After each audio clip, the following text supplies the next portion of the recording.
दरम्यान पांडे आणि वाघ यांच्या प्रवेशाला फरांदेंचा विरोध आहे। मात्र त्यांच्या विरोध डावलल्यानं नाराज देवी आणि फरांदेंना अश्रू अनावर झालेत। आज जे काही घडलं ते मला आवडलं नाही, अशी प्रतिक्रिया फरांदेंनी दिली।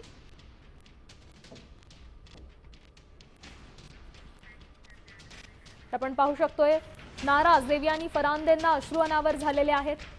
कमालीचा विरोध दाखवून देखील कार्यकर्त्यांनी मोठ्या प्रमाणात गोंधळ घालूनही हा पक्षप्रवेश पार पडलेला आहे आणि त्यानंतरच देवी आणि फरांदे यांनी आपली प्रतिक्रिया दिलेली आहे। आज जे काही घडलं ते मला आवडलं नाही, असं स्पष्ट त्यांनी मत मांडलेलं आहे। प्रवेश झाला तरी उमेदवारी जाहीर झालेली नाही, असं देखील सांगण्यात येतं।